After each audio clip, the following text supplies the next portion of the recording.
आज कयामत की रात है। पूरे देश में लोग जानना चाहते हैं कि कल क्या होगा।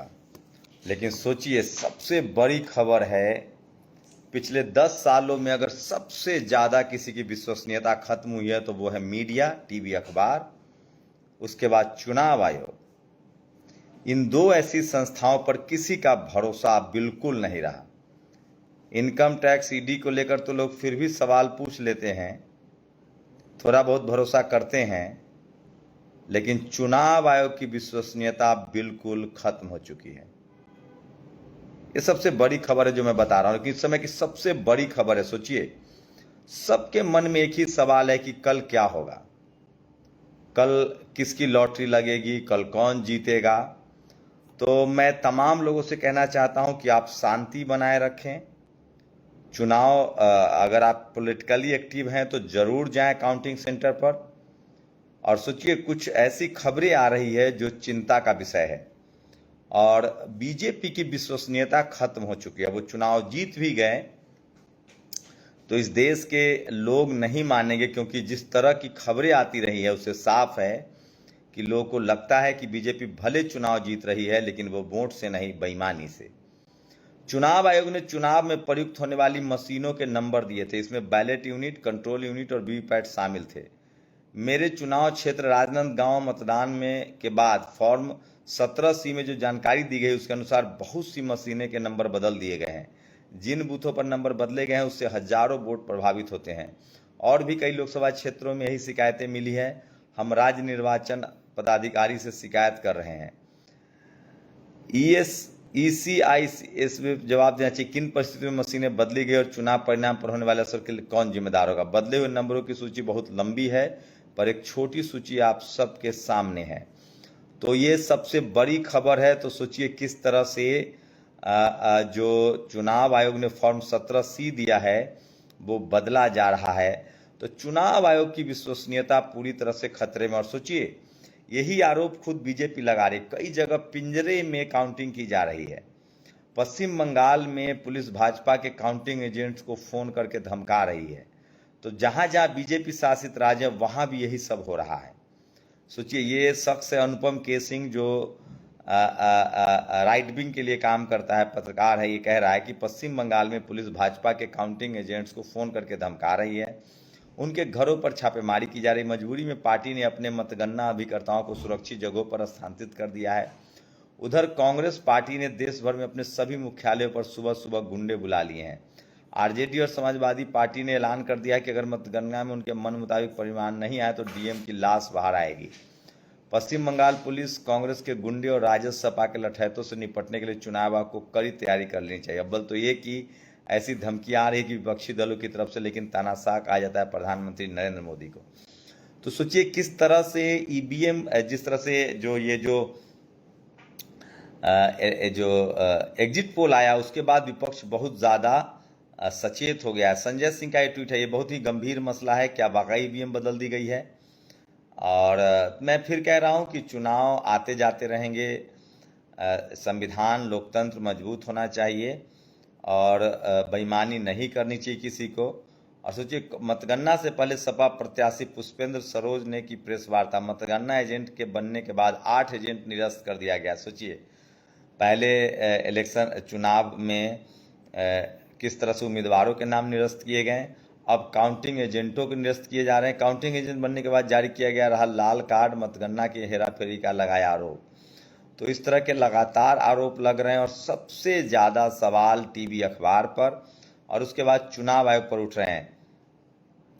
उसके बाद सोचिए, अगर किसी को भी ईवीएम वीवीपैट में गड़बड़ी की आशंका काउंटिंग के वक्त होती है तो उसे 40,000 रुपये प्लस 18% GST पर ईवीएम जमा करवाकर चुनाव आयोग से दोबारा काउंटिंग की मांग कर सकता है। मतलब 100 ईवीएम के लिए 47,20,000 रुपये। सोचिए किस तरह से चुनाव को जानबूझकर महंगा किया जा रहा है ताकि कोई दोबारा काउंटिंग की बात ना करे।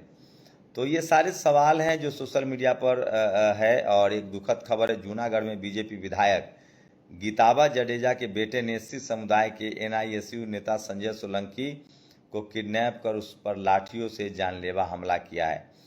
तो कल का दिन बहुत अहम है, क्रूशियल है। मैं फिर कह रहा हूँ, हम लोग डेमोक्रेटिक लोग हैं, लोकतांत्रिक लोग हैं, और हम लोग सब लोकतंत्र पर भरोसा करते हैं, बाबा साहब के संविधान पर भरोसा करते हैं। जैसे जैसे दलित, पिछड़े, किसान, आदिवासी, अल्पसंख्यक पढ़ते लिखते जाएंगे, तब तक उनके अधिकारों के प्रति वो सजग होंगे। 2000 सालों से हम लोग के साथ चोरी हो रही है, बेईमानी हो रही है, लेकिन हमें डेमोक्रेटिक रास्ता, कलम का रास्ता बनाए रखना है। किसी भी तरह के हिंसा में शामिल नहीं होना है। देर सवेर ही सही, संविधान की चक्की महीन पीसती है, कानून की चक्की महीन पीसती है। देर सवेर हमें न्याय ज़रूर मिलेगा। हमारी नस्लें, जगदेव बाबू ने कहा था कि पहली पीढ़ी मारी जाएगी, दूसरी पीढ़ी जेल जाएगी, तीसरी पीढ़ी राज करेगी। हमारी पहली पीढ़ी मारी जा रही है, दूसरी पीढ़ी को हम लोग को जेल भेजा जा रहा है। हमारी तीसरी पीढ़ी को न्याय ज़रूर मिलेगा और वो सत्ता में भी आएंगे। देर है अंधेर नहीं। विनोद दुबे ने एक ट्वीट लिखा है, विनय दुबे ने, वो अच्छा लगा मुझे। लोग कह रहे हैं, भाई अगर आपके पास ईवीएम के सबूत है तो आप कोर्ट क्यों नहीं गए? अरविंद केजरीवाल जेल में है, हेमंत सोरेन जेल में है, उद्धव ठाकरे की पार्टी खत्म कर दिया, शरद पवार की पार्टी 2 टुकड़े कर दिए, कांग्रेस पार्टी के बैंक अकाउंट फ्रीज कर दिए, सभी तो कोर्ट गए थे। क्या हुआ इनका?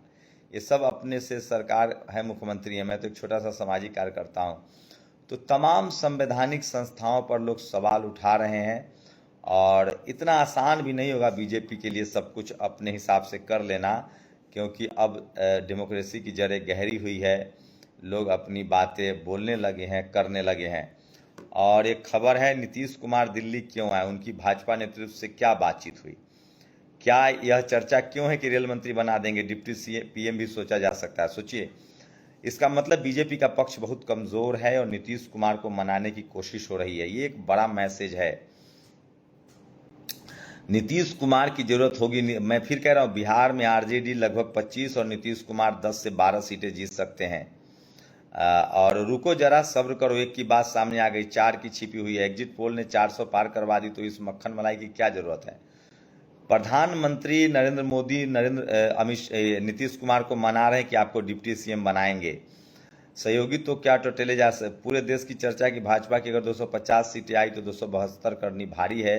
कांग्रेस की अगर 100 भी आ गई तो 272 पा लेगी। तो नीतीश कुमार के हाथ में तुरुप का पत्ता है। बिहार में लगभग इस बार 35 जो सांसद हैं, जो मेंबर ऑफ पार्लियामेंट हैं, वो दलित पिछड़े ही चुनाव जीत के आएंगे। 25 आरजेडी कोटे से आ सकते हैं, आरजेडी गठबंधन से, और 10 नीतीश कुमार के आ सकते हैं। और नीतीश कुमार जी और चंद्रबाबू नायडू जी हवा का रुख समझ गए हैं, इंडिया गठबंधन के शीर्ष नेताओं से शाम को मिल सकते हैं। तो ये बड़ी खबर है कि नीतीश कुमार के पाले में गेंद रहेगी। और बीजेपी, सोचिए, वेद ने लिखा है कि पहली बार ऐसा लग रहा है कि चुनाव, ये जो एग्जिट पोल है उसका कोई मतलब नहीं रह गया है। तो ये सबसे बड़ी बात है कि सबसे ज़्यादा विश्वसनीयता जो खत्म हुई है वो टीवी अखबार की और उसके बाद चुनाव आयोग की। और बीजेपी चुनाव जीत भी जाती है तो उसको कोई समर्थन जनता का नहीं मिलेगा, क्योंकि लोगों को लगता है कि ये बेईमानी से। एक गांव में किसी का 1-2 बार FIR हो जाता था चोरी के नाम पर, तो कहीं भी इलाके में चोरी हो तो उसको पकड़ा जाता था। वही हालत बीजेपी की हो गई है।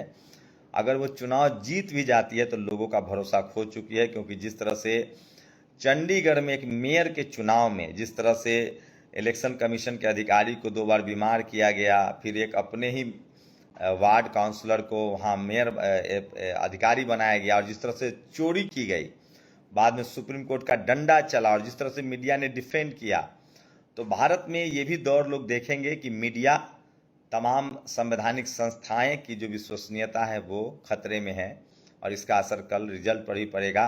अगर बीजेपी जीत भी जाती है तो लोगों के जुबान पर ही रहेगा कि बेईमानी, बीजेपी मतलब बेईमानी। ऐसा लोगों का परसेप्शन बन गया, उसको आप नहीं टाल सकते हैं। जैसे पहले जब इनकम टैक्स ईडी सीबीआई की छापा पड़ता था दलित पिछड़े नेताओं पर कांग्रेस के दौर में, तो लोग उसको करप्ट मान लेते थे। अब जिसके यहाँ इनकम टैक्स ईडी की छापा पड़ता है बीजेपी के दौर में, उसको लोग ईमानदार मान लेते हैं। परसेप्शन की बात है। हम टीवी के एकदम मानवे नहीं करते हैं। टीवी पैसा पर चलता है, टीवी का कोई व्यवहार नहीं रह गया है। जो लोग टीवी देखता है वो एकदम पगला है। तो ये तमाम जो बातें हैं ये सब सोशल मीडिया पर वायरल है। और कल के लिए इंतज़ार कीजिए। हम लोग डेमोक्रेटिक लोग हैं, डेमोक्रेटिक तरीके से रिजल्ट को एक्सेप्ट कीजिए। लेकिन जो बीजेपी जो है वो चुनाव भले जीत जाए, जैसा कि संभव नहीं लग रहा है, लेकिन परसेप्शन की लड़ाई वो हार चुकी है। और विश्वसनीयता बिल्कुल खत्म हो चुकी है चुनाव आयोग और उसके बाद टीवी अखबार, टीवी मीडिया, चुनाव आयोग और बीजेपी की विश्वसनीयता खत्म है। अगर वो चुनाव जीत भी जाते हैं तो लोगों को लगेगा कि बीजेपी मतलब बेईमानी से जीती है। आप लोग की क्या प्रतिक्रिया, अपनी प्रतिक्रिया जरूर दीजिए। शुक्रिया। नेशनल दस्तक की आपसे गुजारिश है कि अगर इसको बचाना चाहते हैं तो नेशनल दस्तक को सब्सक्राइब करने के लिए रेड कलर के सब्सक्राइब बटन को दबाएं, फिर बेल आइकन की घंटी दबाएं। नेशनल दस्तक को बचाने के लिए बहुत जरूरी है कि हर खबर को शेयर करें, लाइक करें, कमेंट जरूर करें।